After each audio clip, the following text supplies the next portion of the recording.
Қаламызда осы күндері мүмкіндігі шектеулі балалардың және жастардың арасындағы шығармашылық сайыстың қорытындысы шығарылуда. Қол бұйымдары, аппликациялар, суреттер, өлеңдер, ән және билерді олар ең жақын адамдар үшін дайындаған. Анаңа сыйлық, сайыстың атауы осындай.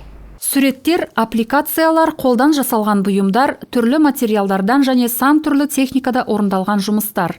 Бисермен тоқу, квиллинг, тоқыма, кестелеп тігу.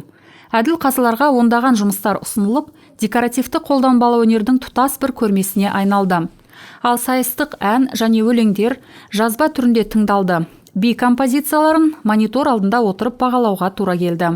Алғаш сәттен-ақ бұл сайыстан да үлкен екенін түсінесің.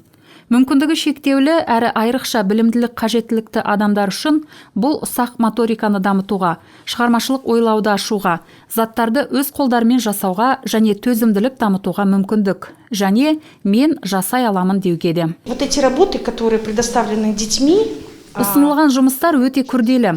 Өйткені оларды орындаған балалар мүмкіндігі шектеулі, ерекше балалар. Бірінде неврологиялық ауру, бірінде сақталмаған интеллектімен ауру, бірінде тірек қозғалыс аппаратының ауруы. Әрине, бұл балалар үшін өте қиын жұмыс. Мысалға, мына суретті буындары ауыратын бір қыз салған. Ол өте әдемі сурет салады, бірақ 4 қабырғада отыруға мәжбүр. Келешекте біз осы ерекше балаларды әлеуметке шығару үшін, оларға мемлекеттік органдардың назарын аударту үшін жұмыс жасайтын боламыз. Сайыста өз жұмыстарын жеке қатысушылар да және іс-әрекеттері ерекше бала оқытумен әрі олардың адаптациясымен байланысты ұйымдар, бейімдеу білім мекемелері де көрсетті. Шығармашылық сайысты үйдегі әлеуметтік жәрдем бөлімшесінің қолдауымен қалалық әйелдер кеңесі ұйымдастырды. Сейчас в связи с коронавирусом Карантин салдарынан бұл балалар үшін шаралар өткізе алмадық. Мына шығармашылық сайыста қатысуға балалар қуана өтініш білдірді. Оларға шараларды жиі өткізу керек. Көңілдері ауады және сергіп қалады. Ал ата-аналары үшін бұл балалардың жасаған қадамы жеңіс. Пайдалы шаралар көп болу керек. Оқырмандар сайысы, вокал және декоративті қолданбалы өнер. Жеңімпаздар үшін номинация анықталды.